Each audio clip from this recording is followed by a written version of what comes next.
What was your biggest we need to leave now moment? 16th at a house party with my good friend, another girl.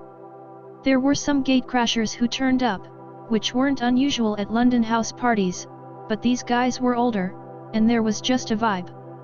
A girl I vaguely knew was very drunk and being surrounded by them, and I asked her if she was okay and she told me to F off. I'm fine. I looked at my friend and said to her, I'm gonna call my mum and dad to come get me. Do you want a lift? My parents were always amazing and said to me that if I was at a party or out and for any reason didn't want to be where I was, I could call them and they would come and get me. My parents turned up, coats on over pajamas, and took us both home. Apparently half an hour after we left, someone was stabbed. The girl we had asked earlier was sexually assaulted and lots of stuff was stolen and people beaten up and held up at knife point. I had such a feel in the air that I've hardly felt before or since and knew we needed to not be there. You got some good parents.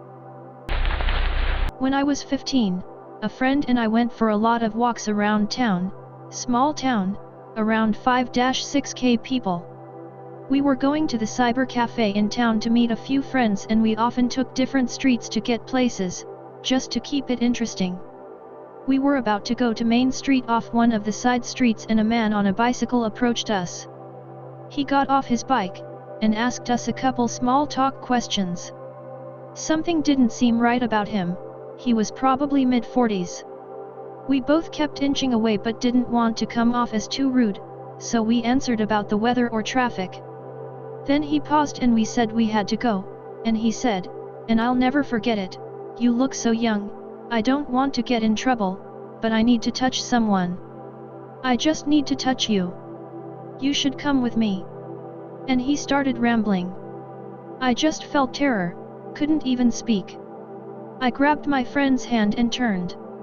We sprinted the rest of the way to the cafe, and as soon as we were inside we asked to use the phone.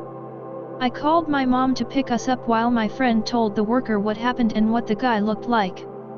A month later I got my first cell phone. You are allowed to be rude when someone is bothering you, but trust your gut as to what the right thing to do is. Better to be an a-hole than dead or arped. Edit. As some people have pointed out, this doesn't apply to every situation. All I'm saying is, if being polite is going to get you hurt, don't feel bad about offending someone to protect yourself. About 2 months ago I'd stayed up past my usual bedtime, and as soon as I got in bed I smelled something odd and was hearing some inconsistent banging and clattering from downstairs. I don't live in a great neighborhood, so none of this was unusual, but I got out of bed to check anyway and saw flames licking up the side of the building. Yelled at my wife to get out of bed and threw on some clothes, and we hightailed it out. Our building has a shared wall with the next, and that one had an apartment on the ground floor fully engulfed. By the time we made it outside, ended up condemning the whole building. I was the first one to call 911. Have been jerking myself awake in the night pretty consistently since then.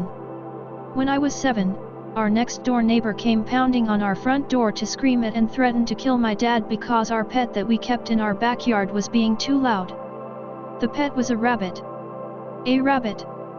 Life can just be weird at times. I was waiting for an Uber on the outskirts of Atlanta with a couple friends around 10 p.m. We were just shooting the beep after leaving a nearby restaurant and talking about what bar to go to. A disheveled older man walked up a few feet behind one of my friends and struck a weird pose for 2 to 3 minutes while looking in our direction, and there was no one else around. Then he walked off without saying a word. He came back a few minutes later and sat down on the sidewalk about 5 feet away from us. At this point I'm just wondering if he wants something from us, because there was absolutely no other reason to plop down that close to us on an empty sidewalk. Then a small sedan pulls in a nearby parking lot, parking behind some bushes in the spot closest to us and consequently furthest from any of the shops in that lot. I only noticed because I happened to be facing that direction, but then saw 6 guys pile out of the sedan and immediately cross the street directly towards us. I realized there were not any shops or restaurants still open nearby. It suddenly occurred to me that the strange dude might have been sizing us up when he was watching us earlier, and he came back to mark us. We were all dressed nice with smartphones out and watches visible, basically the fanciest stuff we had for a night out. Right as I started to speak up that we should head back towards other people, our Uber pulled up to the curb. As we drove away, I watched those 6 guys talking in a circle where we had just been standing, and then they crossed the street again and got back in their car. I'll never have a definitive answer, but I'm pretty sure we were 10 seconds away from some unfortunate shenanigans. Grocery shopping with my grandma.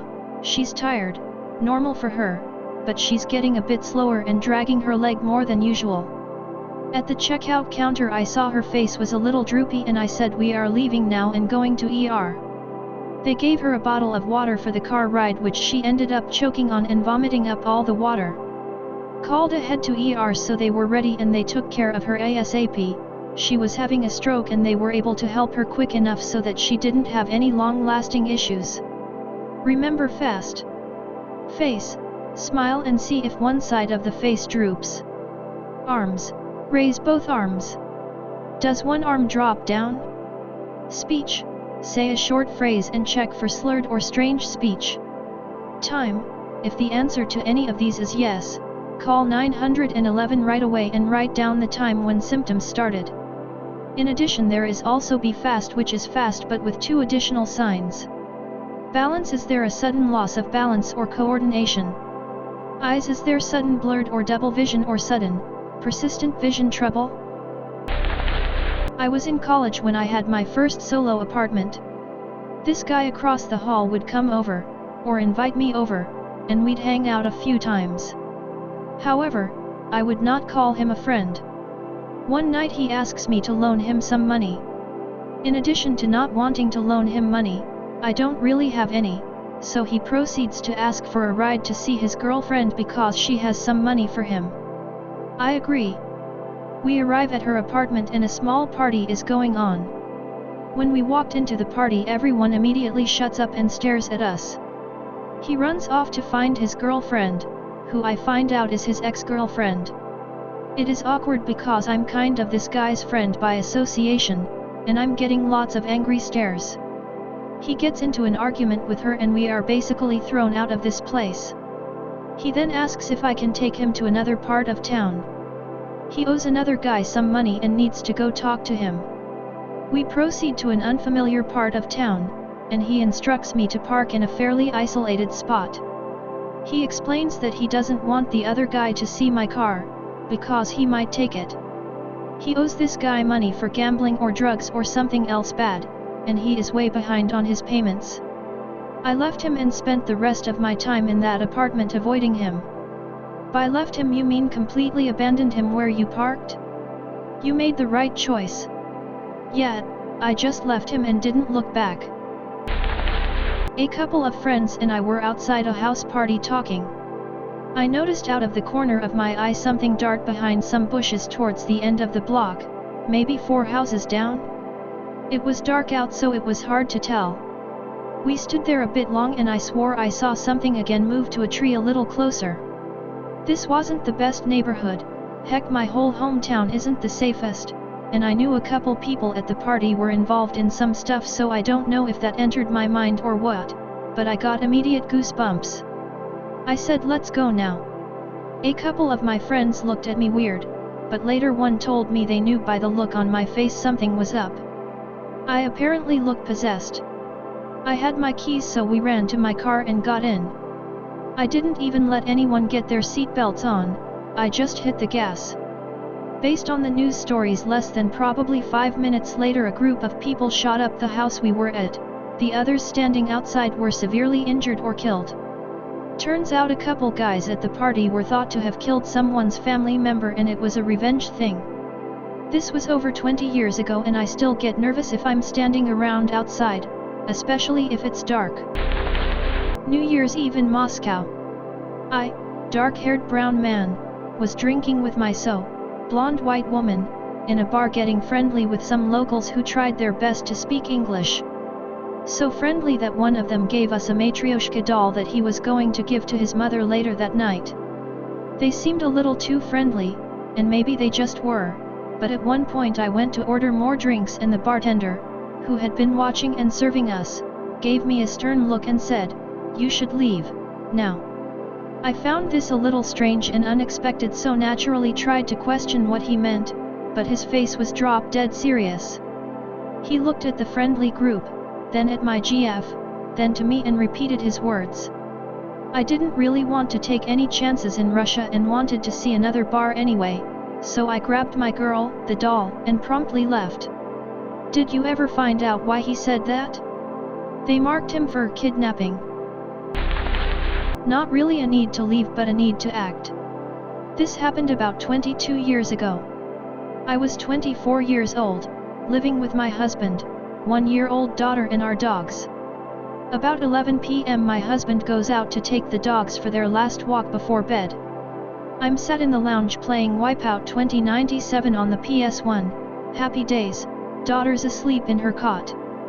About 5 minutes after husband left, I got the most overwhelming sensation that I was not safe and I need to move right now to lock the back door which my husband had used to leave the house. I dropped the controller and just ran and locked it before I could really think about what I was doing. I was really confused, adrenaline pumping etc. and I couldn't understand why I felt like that. I looked out of the back window to see if I could see anything and there was a guy standing by my back door trying the door handle. Neighbor had already called the police as she'd seen him loitering and looking through the fence, apparently he'd been there some time. He'd literally waited until my husband had left and then tried to sneak in. After he tried the door, he turned to the window and saw me looking at him and he ran. Police did not catch this creep unfortunately. He was long gone before they turned up. I don't know what it was that I picked up on, but boy am I glad that I listened to and acted on that gut feeling. I dread to think what would have happened if I hadn't. Something super similar happened to me. It was about 9:30 on a weeknight a few months ago and I was getting everything ready for bed. I had this really weird feeling in my stomach like something wasn't right but no evidence to the contrary, so I opened my back door and let my 2 dogs out. I locked the glass storm door and stepped into my laundry room across the hall. My lab, who never ever barks, starts going berserk outside. I of course rush back to the door and throw it open to look out. There's a man standing in the road alongside my house, just staring in my direction, I assume since it was dark. At this point I'm super freaked out as I'm home alone with my 2 little kids. My dogs both come in and I lock the storm door and deadbolt the main door. I then armed my security system. Before I can turn around twice my doorbell starts ringing and then someone starts kicking my front door. I called 9.1.1 and told them someone was trying to break in. I then just stood behind my couch praying the cops make it in time. Things are quiet for about 15 minutes and I look up from texting my husband telling him to get home now to see this man glaring at me through the window in my door. I screamed and yelled I'd called the cops and he took off. Cops showed up about 7 minutes later, nearly 30 minutes after my first call, to find me in a state of complete panic. I'm still not even close to over it, but I am so thankful that I'm paranoid enough to keep my doors locked at all times. Otherwise he'd have strolled right in. I don't think I've ever been so afraid. Lock your doors always. Even if you think it won't happen to you. I used to think that too and it did. It forever changed my life.